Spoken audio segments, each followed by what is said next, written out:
I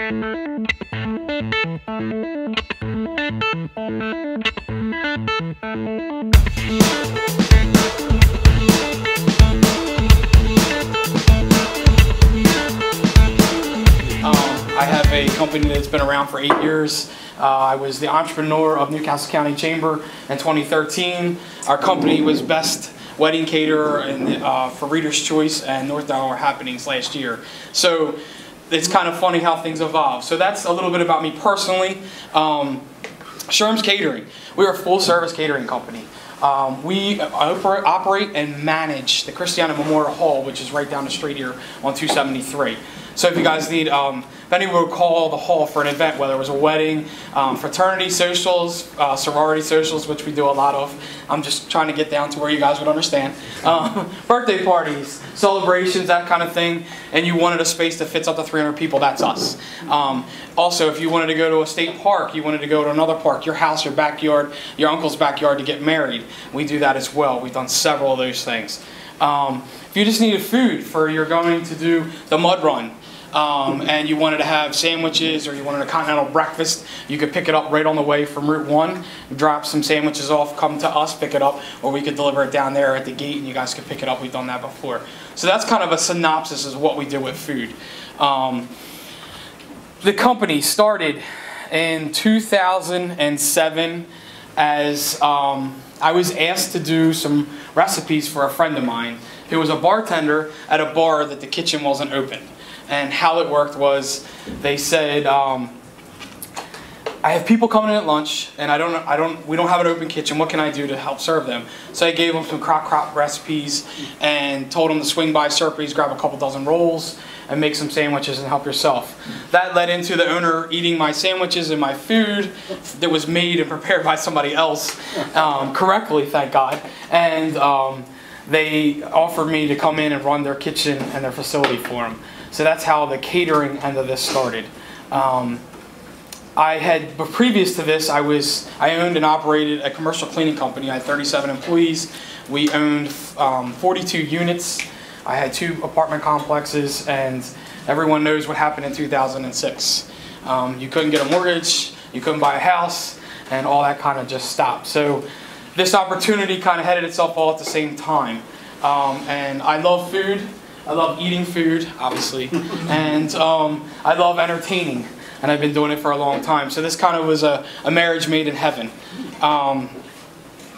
So my first contract, large contract, was the Newcastle County Government Center. We took over their operations for their cafe, and then the next year after that, we took over the city county building. So I had both county operations, and then in 2000 and let's see, we're in 14 now. So in 2011, the fire guys sent me an RFP to propose to take over the operation of their facility, and that was 3 years ago, and we're in our second now, soon to be second 3-year contract. So that's kind of the evolution of Sherm's Catering. I was asked to give some things that I would do differently and some good things for you guys.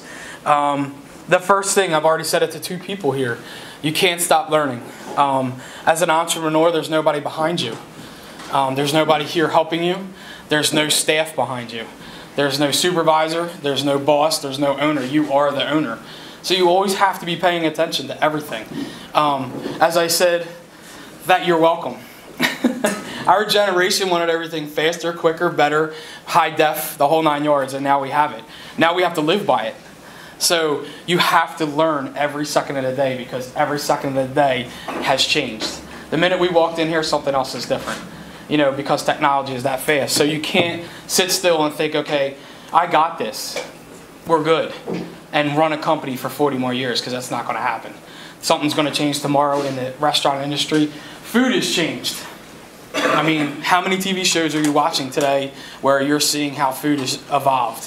Whether it's, you know, Chopped, you know, The Baker, all that stuff. I mean, you have kids that are 12 years old on TV being the next, you know, great chef, cake baker, the whole 9 yards. So food, and just in the food industry, has evolved. It used to be that was just you ate and that was all it is. Now it's, you know, there's different, you know, you pay $100 for a little piece of something because this guy is world renowned to do whatever. So, you know, everything evolves. You know, you just have to stay on top of what your next customer is looking for. So please, you know, don't think just because you have the piece of paper for the University of Delaware, or you went and incorporated and now you have a license on the wall, that it's yours. And wow, this is awesome. Well, you have to keep going. There's mistakes. I've made probably 2,000 mistakes in 20 years, and that's probably a short count, you know, and I don't consider them mistakes. They're learning lessons, you know, like not everything leads you to where you're standing today. And as an entrepreneur, would I do anything differently? No, I wouldn't, because I've had a lot of trying times, and I also have had a lot of celebrations, and I also wouldn't be standing in front of you today if all that didn't happen. So you're going to have a lot of ebbs, and you're going to have a lot of flows, and you're going to have a lot of smiles and a lot of frowns, but at the end of the day, you have to love to do it because this is what you want to do. You know, you are on an island by yourself when you're an entrepreneur, because everybody's looking at you like you are looking at me right now. You have to be ready for that. You know, there's going to be one of the quotes. I have tons of these. You see them on Facebook all the time. I have them all over my house, all over my office, all over the kitchen. I have them on my mirror when I wake up in the morning. It says, no matter how good a person you are, there will always be somebody criticizing you. Get used to it.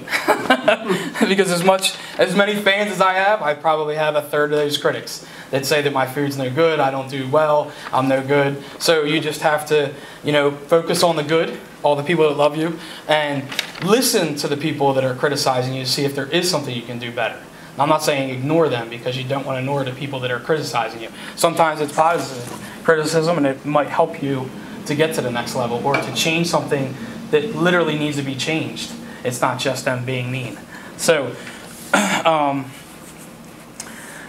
there's a bunch of things that I have done right and have done wrong. I think rule number one as an entrepreneur is that you don't mix money, friends, and family. That's rule number one, because that doesn't work in any situation. Your parents now become your investors. Your girlfriend or wife now becomes your partner, as well as your boss. Your friends, your family are no longer friends and family, because they've just handed over maybe their lifelong investment, whether it's $5,000 or $500,000 or $5 million. It doesn't matter what the dollar amount size is. Now when they turn that over to you, now they're no longer your friend anymore. So you've just changed that whole aspect of that relationship between you and them as soon as there's a green dollar that comes from one hand to the other. And your expectation of that relationship was one thing, and now it changed to something else, and normally you're not friends at the end of that relationship. So it's better to do business with a stranger than it is to do a business with someone you know. I'm not saying don't you have friends help you. What I'm saying is be careful of how you enter into a relationship with friends, family, and siblings, and wives, girlfriends, that kind of thing. It can be very tricky, because everyone in this room has an expectation, and everyone in this room is looking to get something from someone else. And until you know what that is, you might not have the same expectation across from that relationship. So you have to be careful. The second largest obstacle I had was not having a proper system. I had a plan, and there's two different things. I had a plan of what I was going to do and where I was going to be and how I wanted it to be. But I didn't have a good system, because I didn't understand that I needed to have a good system. And what I was self-employed, not an entrepreneur. And that's two different statements if you haven't been taught that yet. An entrepreneur is one that uses systems and puts them in place so that they don't have to work on everything. Someone that's self-employed is someone that has a job that is their job, and they can't give it to anybody else. And that's what you become when you think that you're going to open up a business and then you're doing every piece of that business. Two reasons why that's not good. One, it's unsellable, because I don't want you. I want your money. I want your customers. That's what I want as an investor, or as an entrepreneur, or as another business person. I don't necessarily want you. I might like your product. But I don't want you to have to be doing the product, because if you're the one doing the product, it's not the product anymore, it's you as a person. So that's self-employed. An entrepreneur has a system of people or a system of things in place that you can sell this system to someone else for a price and walk away. And now you're an entrepreneur. So that's the two differences. I was self-employed for 26 years or 24 years of the 26 years I've been what I would say self-employed, because I was always part of the system. Until last year, when I got so tired and so fed up and so frustrated that everything fell on me and I couldn't do anything. I couldn't take vacations. I couldn't enjoy things. I finally broke down and said, you know what, I have to fix this so that there's a system in place so that when I go away for the weekend, the company doesn't stop making money, stop working, or stop doing what it does because I'm not there present to make sure everything happens.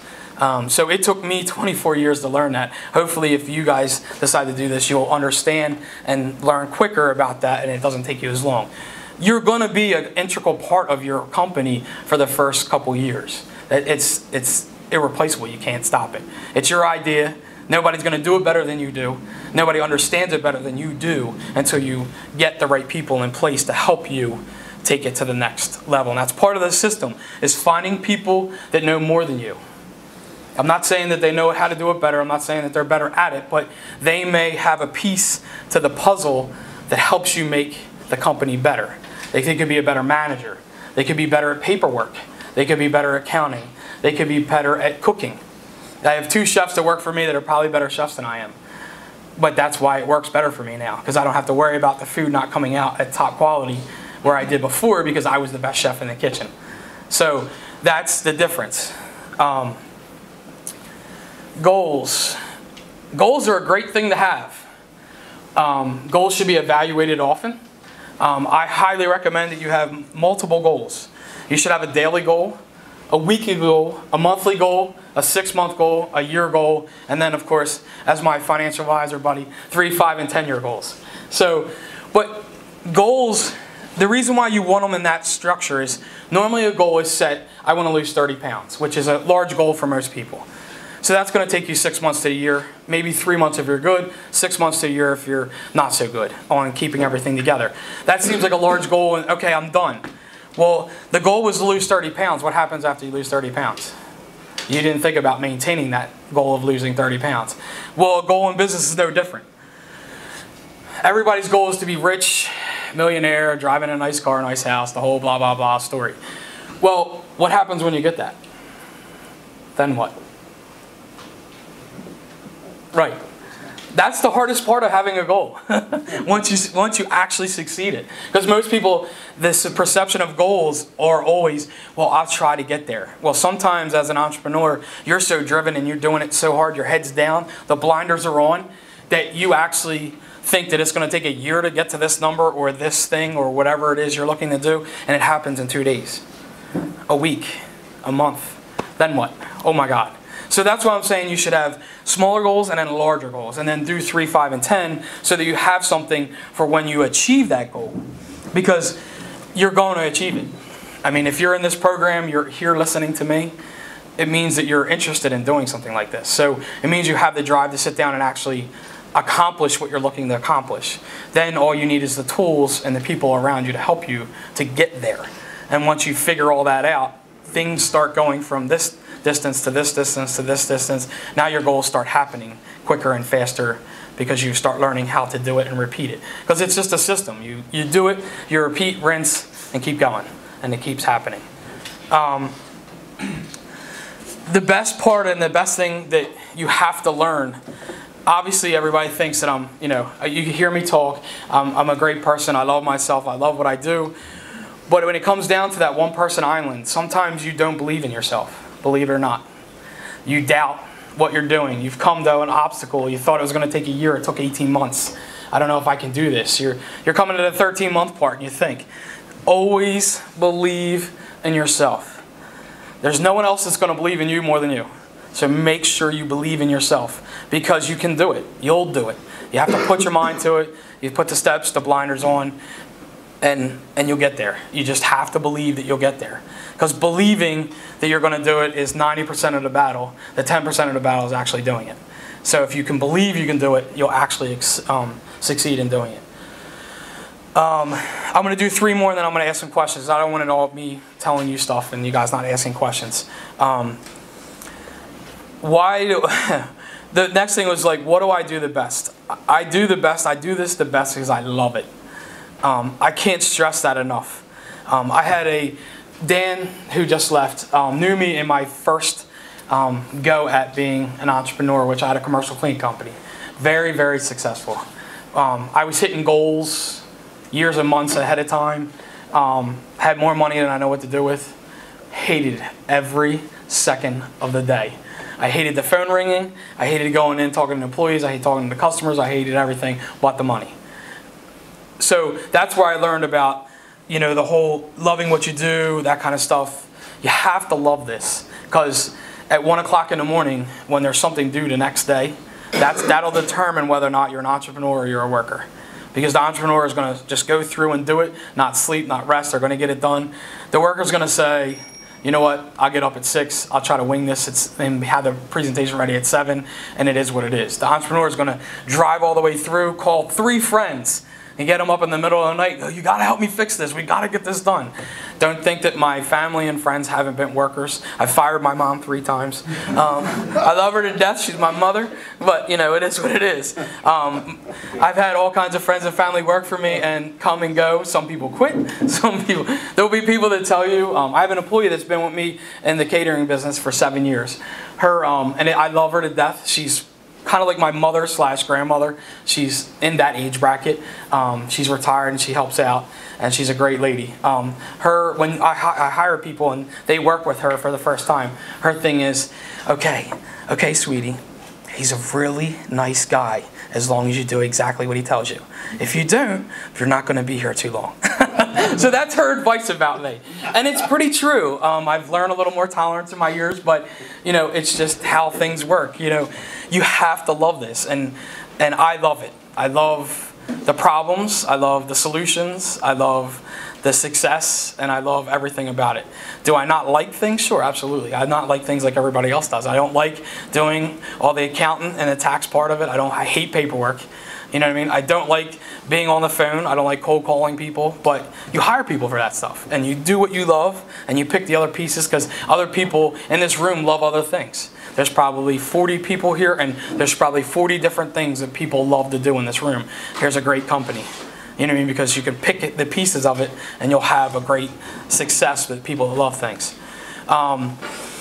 That goes with sweat equity.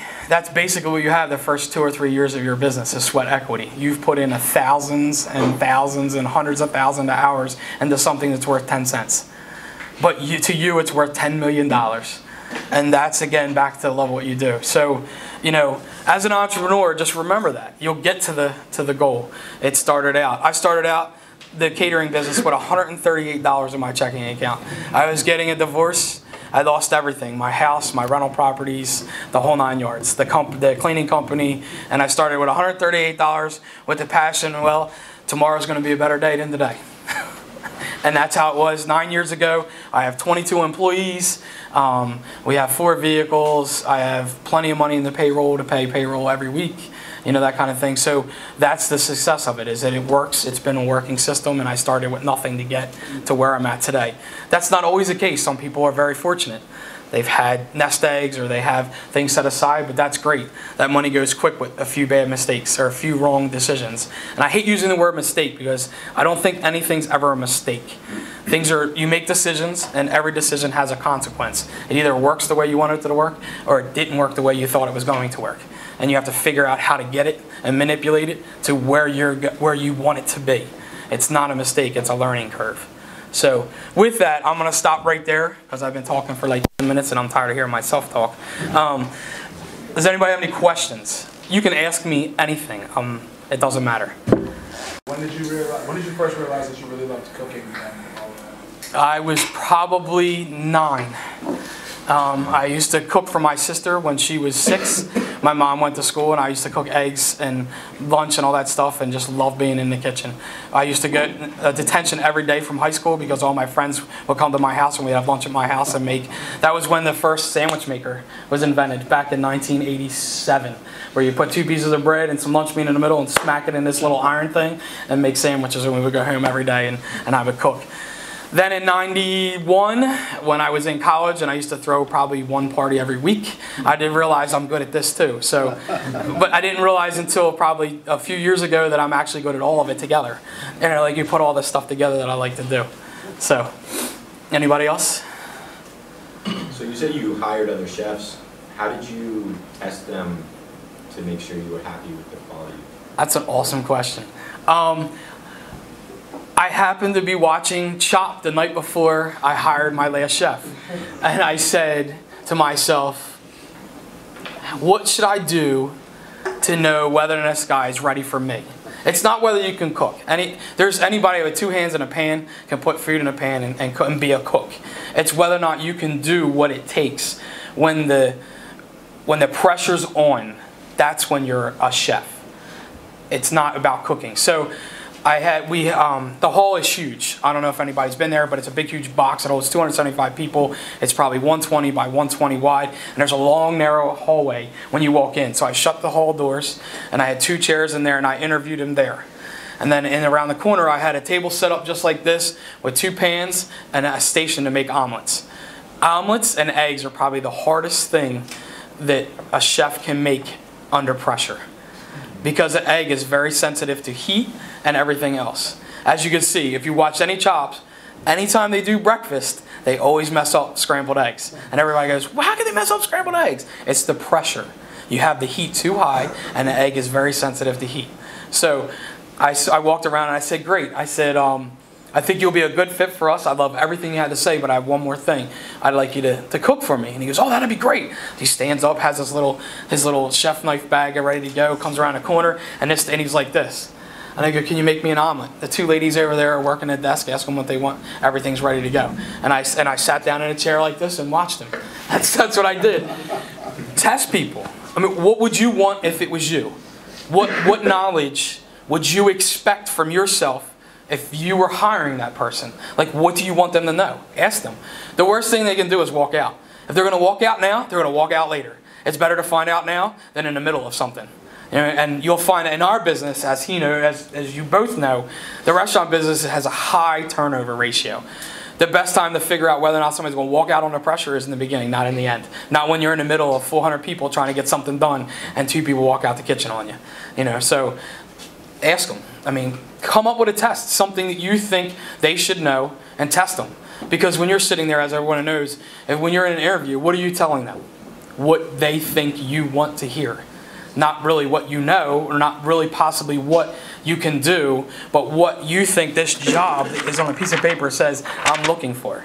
You know what I mean? So ask them, test them, use their software, use whatever it is you're trying to find from them. Go ask other people. The person that wrote a bad review, call them. Find out if it's a personal bad review or if it's a legitimate bad review of legitimate things. People complain all the time on the internet because that's a free way to say something where you're not confronted with a person's face. But if you call them, I bet you'll get a whole different response on the phone, because now there's accountability to that remark. It's not just out there for no one to actually confront them with. So ask them. You know, that's what I would say. Yes. Anybody else? Talk about development of your business plan, and, you know, how you did it and what you did with it, and how that. Business plan. I'd rather go back to college. The business plan is 50 pages of everything. It's kind of like a biography of your entire company, and you can see me just talking about it. It's probably one of the hardest things you have to do for 3 reasons. 1, it's very cumbersome to put together. And when you're an entrepreneur, 9 times out of 10, you're not doing the business plan before you started a business, which is a rule you should not do. You should have a business plan ready before you start the business, but sometimes the business starts before you think it's going to start, and then you need money, or you need this, or you need that, and then the first thing a bank asks for is a business plan, and then you have to go back and open all this up. Two, it's a good accountability for you. A business plan is a goal for the company. It's a past projection or a past record, a future projection, and a current accountability of what you're doing. So it tells a prospective landlord, bank, partner, investor, anyone looking at your company for any reason, what you've done, what you are doing today, and what you think you're planning to do tomorrow. On a large scale, and it can be broken down in several things depending on your company. Normally it's revenue driven. You give projections, you give them your financial statements from the years past, tax returns, then you give them your quarterly projections for the year you're in because you can't do that yet, and then you give projected out what you're doing. It's tough in the first few years to get all that done properly. The longer you're in business, the more they'll look at your projections as being accurate.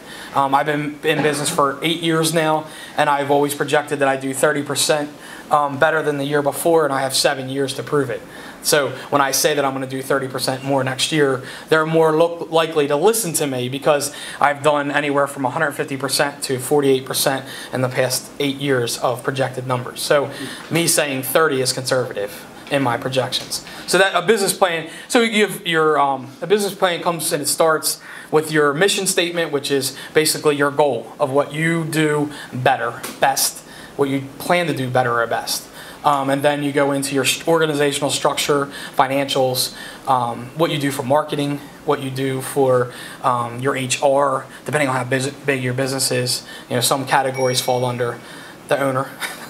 The owner, and then you have a structure of kitchen, admin, you'll have an accounting company, you have, a lawyer, you have insurance companies, you have outside agencies that are part of your company because that's who you use. If you have some University of Delaware has their own internal insurance company because they're self-insured. So workers' comp, if somebody gets hurt, there's a department for that at University of Delaware. I have an insurance company, so you put that in there because if he was going to invest in my business and my employee got hurt, he wants to know that his money's safe. So here's the company, the policy number. Here's who you call if we have an accident, kind of thing. So that's kind of what a business plan does and what it's supposed to do. Who looks at that? The government, if you're trying to do anything with the government. That they love paperwork. Potential clients, when I had to bid for the fire hall, they are 3 steps below a government institution because of how they get their money. So I had to submit a 50-page RFP, which is a requisition for a proposal to basically manage the facility. Banks. When you want money, that's the first thing a loan officer is going to ask you beside your credit. Can I have your Social Security number? And do you have a business plan? They're the 2 questions you're going to get asked first. Then from there, you go from there. So that's where you need a business plan. It's great to have it.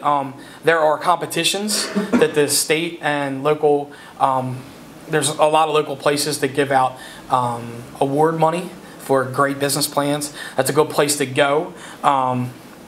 There's Dito, which is right over there. They will help you with your business plan. Is it Dito or DFAC?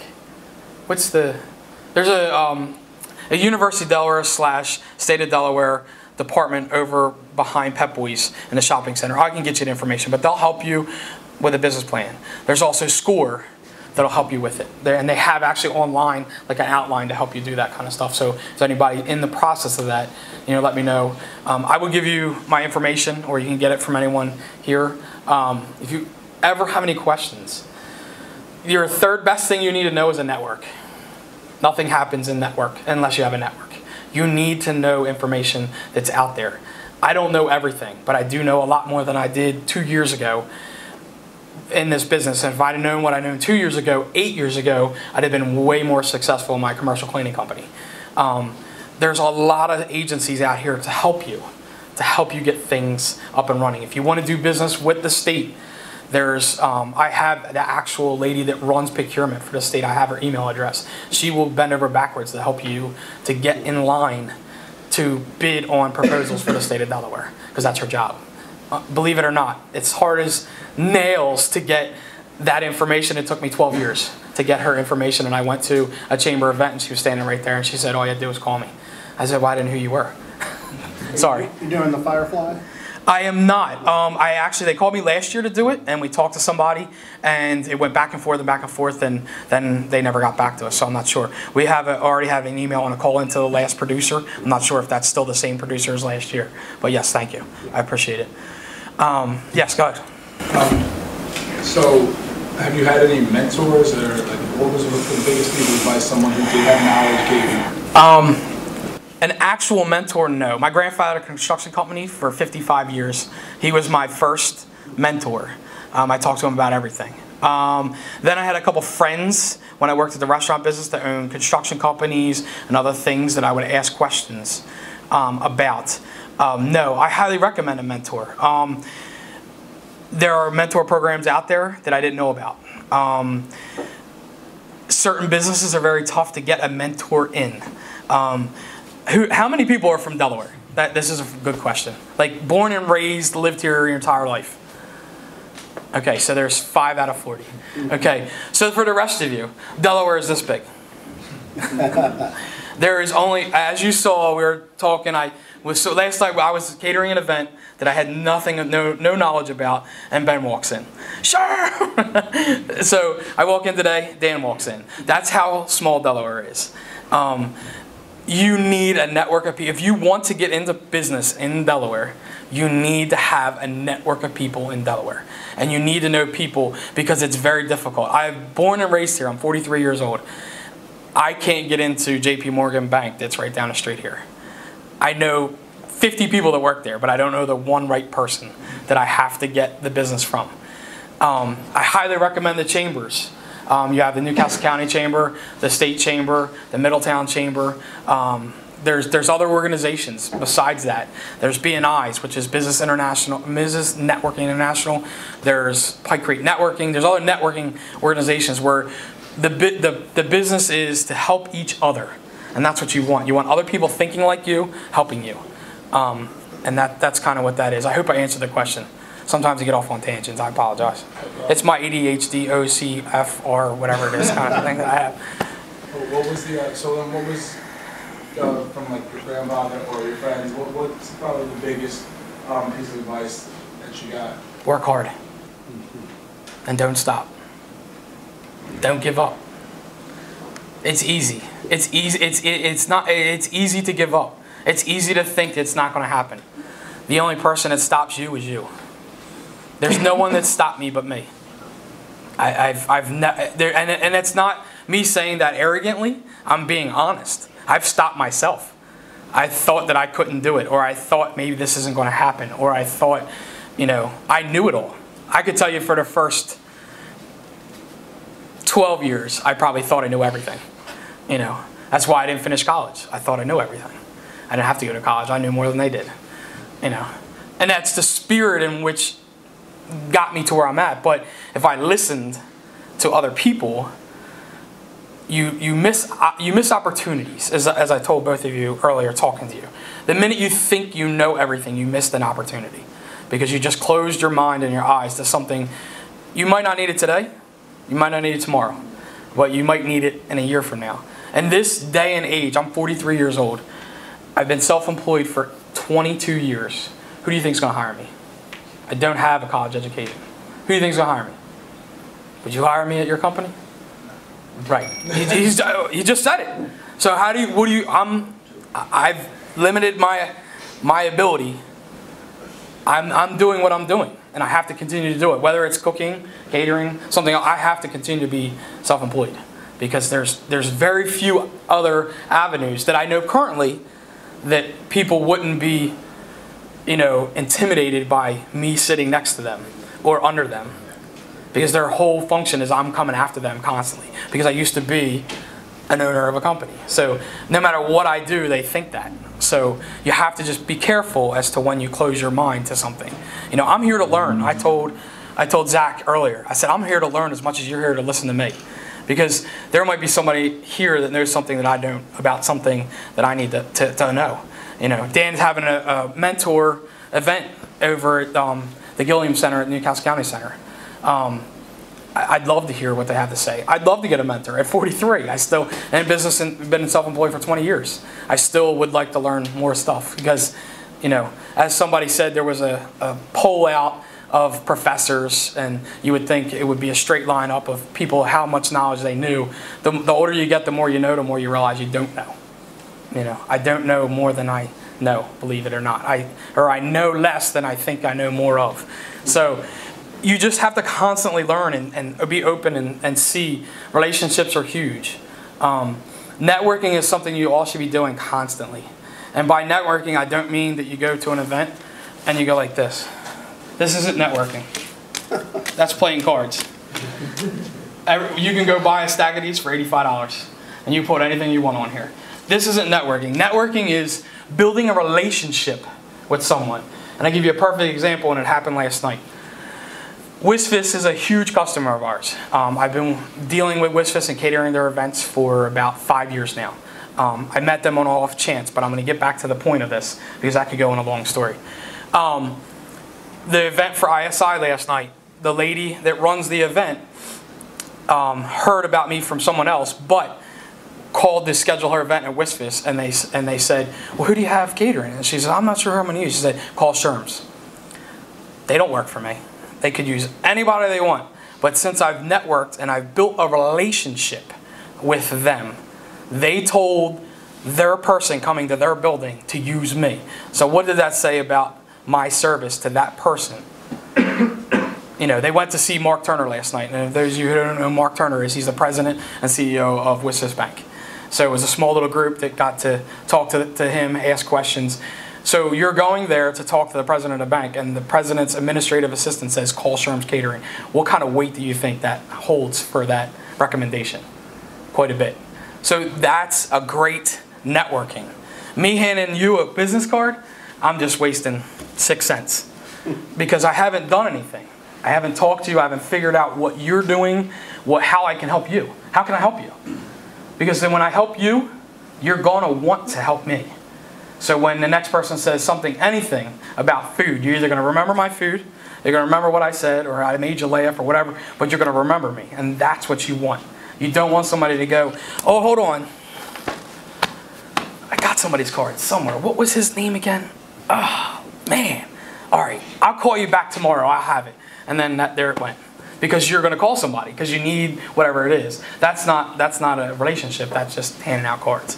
So make sure that you're networking constantly now at University of Delaware, because you don't know who he's going to be in 5 years. So you may build a relationship with now. He calls back and says, hey, you know, this is what I'm doing. You're like, really, man, that's awesome. And you go, well, wait a minute, I'm just trying to get into your company. Oh, well, here, come in, let's have lunch. Bam, there it happened. You know what I mean? Like, just build relationships with everyone, because you don't know where everyone's going to be in a year, 5 months, you know, tomorrow. So, yes, any other questions? Yeah, we have time for like one more. Okay, sorry. Go ahead. Yep.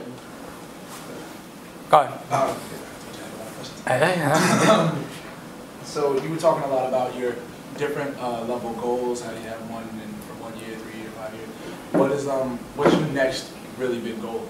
My next big goal is to not work at all, period. And that's funny, you're laughing, but it's not that I don't want to work. It's not about working.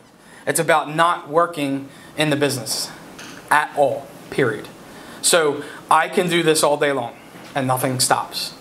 That's not working as my not working. Am I going to stop working on my business? No, never. I will always build my business and build relationships and continue to build, you know, the Sherm empire, as they would say, you know, kind of thing. But I don't want to have to come, like today I had to come out and set this up because my one delivery driver's on vacation and we're busy, we had 4 other orders, so I had to do it. So I don't want to have to do that. I want to have somebody that does that, and I come walking in, say hi to Zach, we start the presentation, and I leave, somebody else comes back and picks all this up. That's the job they should be doing. I shouldn't be doing this job. But it happens, and as an entrepreneur, you got to do it.